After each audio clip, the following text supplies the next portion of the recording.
Olá, pessoal. Boa tarde. O nosso grupo vai falar um pouco sobre o teste 2 em 5 e ele é composto por mim, Elcio, pela Ana Simplício, pelo Antônio H. Iltz, pela Caroline Brasil, pela Daniele Rocha, pela Liarona Assis e pela Johanna dos Santos. Então, a gente vai falar um pouco hoje sobre a funcionalidade desse teste, os objetivos deles e como ele vai ocorrer na prática, tá certo? Então, o teste 2 e 5. Quais são os objetivos deles? Assim como a maioria dos testes do método discriminativo, ele é um teste para avaliar a diferença sensorial entre dois produtos. Em geral, ele é utilizado quando essa diferença do produto é resultado de uma mudança no ingrediente da sua formulação, uma mudança na forma como é feito o processamento desse produto, ou também quando ocorre uma mudança na forma que é feita a embalagem ou a estocagem dele. Então, ele é utilizado quando nós não sabemos quais são os tributos específicos que pode ser afetado. E a gente utiliza esse teste para poder distinguir ele de outros, entendendo como é essa diferença, entendeu? E depois fazer outros testes para saber qual é essa diferença. Mas esse teste é para entender se existe ou não uma diferença entre esses produtos comparado a outros. A aplicação dele é recomendada quando se tem um número inferior ou um número baixo reduzido de provadores. Ao contrário dos outros testes que vão precisar de no mínimo 15, 20 ou 30, esse teste a gente já pode fazer com cerca de 10 provadores. Ou seja, um número bem reduzido, não necessitando de uma busca intensa ou de selecionar várias pessoas. 10 já é o suficiente para fazer ele. E ele também é recomendado quando se pretende detectar uma diferença utilizando o método mais econômico, porque ele acaba, como há essa redução no número de provadores, acaba que ele se torna mais econômico do que outros testes, entendeu? E muita gente fala que ele é um teste, de ponto de vista estatístico, muito eficiente. Então, quais são as vantagens e as desvantagens da aplicação do teste 2 e 5? Como o nome já fala, ele é um teste em que você coloca 5 amostras para o provador e 2 dessas amostras são iguais. Então, o provador tem que diferenciar 2 amostras no meio das 5. Ele é um teste muito eficiente, como o Elcio disse, porque a probabilidade de acertar ao acaso 2 amostras nessas 5 é de 1/10. Então, ele é um teste muito bom quando você vai fazer seleção de julgadores, porque só precisa aplicar uma vez. Se o julgador conseguir acertar, então isso já quer dizer que ele é um bom julgador. Vai depender também da empresa ou da pessoa que está aplicando esse teste, o grau de dificuldade que ele vai querer colocar nessas amostras. E ele também é usado quando o número de avaliadores disponível é baixo. Como também eu já disse, então a gente não precisa ter uma amostra muito grande, muitos jogadores, para conseguir realizar o nosso teste. Com 10, o teste já é possível ser feito. Mas quais são as desvantagens desse teste? Na maioria da literatura que a gente viu, a desvantagem que mais aparece é a fadiga sensorial. Por quê? Como as pessoas têm que provar 5 amostras, isso acaba criando um desgaste na capacidade sensorial da pessoa. Então, na primeira, na segunda amostra, que o seu paladar ainda está descansado, ela consegue avaliar perfeitamente. Mas já lá para a quarta, quinta amostra, já começa a ter esse desgaste. Então, é uma desvantagem nesse sentido.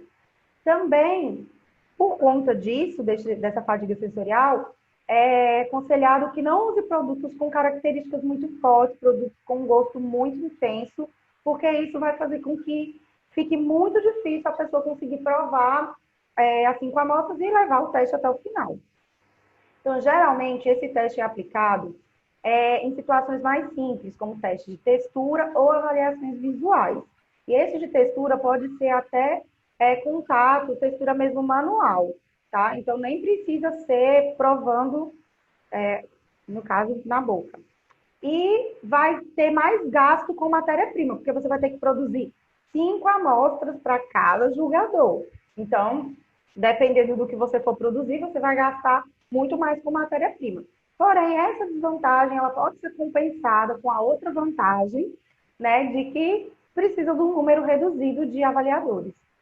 Então, agora as meninas vão fazer uma demonstração de como esse teste é aplicado. No teste 2 e 5, é necessário duas amostras, a amostra A e a amostra B. Neste caso, nós estamos utilizando biscoitos amanteigados, um feito com manteiga e o outro com margarina. Para montar a bandeja, é necessário a ficha com a ordem das amostras, que irá demonstrar os números aleatórios e as combinações feitas AA, BB, até completar as 20, que no caso será o nosso número de jogadores. A ficha de avaliação é entregue ao jogador na hora de iniciar a degustação. Nela vai explicar o que ele deve fazer. Neste caso, da esquerda para a direita, ele vai começar a avaliação e irá identificar as amostras que são iguais entre si e diferentes das outras três. Com as fichas prontas, a bandeja vai ser montada. Optamos por usar utensílios de vidro, porque é o mais próximo do que o jogador costuma usar no seu cotidiano.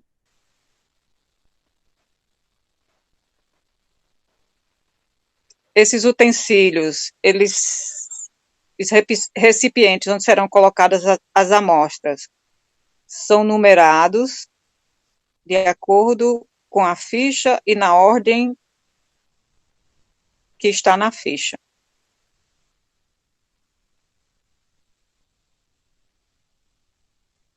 Biscoito, água e sal é disponibilizado e um copo com água. É muito importante que a marcação seja bem feita e bem visível. O jogador ele irá receber a bandeja contendo as 5 amostras e a ficha de avaliação.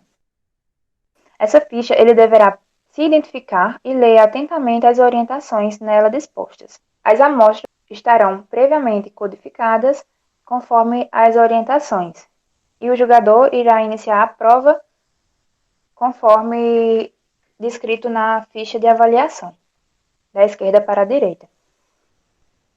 Após a degustação, irá provar o biscoito água e sal e, posteriormente, irá enxaguar a boca com água, para que limpe o paladar, evitando, assim, alteração de sabores.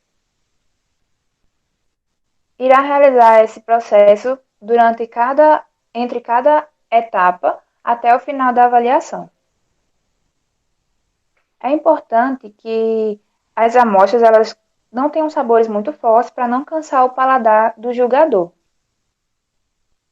Após avaliado todas as amostras, o jogador irá identificar na ficha de avaliação quais foram as amostras iguais que diferem das outras 3 amostras. A probabilidade de acerto ao acaso da primeira amostra de 2 que são corretas é de 2/5. Então, haverá 4 amostras restantes. A probabilidade de acerto ao acaso da segunda amostra correta é de 1/4. Como os dois eventos são dependentes entre si, nós multiplicamos as probabilidades associadas com cada evento para obter a probabilidade geral de acerto, que é a resposta correta ao acaso, sendo 2/5 versus 1/4 igual a 1/10. Após o teste ser realizado, se anotará o número total de respostas e serão somadas as respostas corretas. As respostas serão comparadas com o valor encontrado na tabela específica para o teste 2 de 5, e se o número de respostas corretas for maior ou igual ao tabelado, existirá diferença ao nível de significância testado, geralmente alfa menor que 0,05.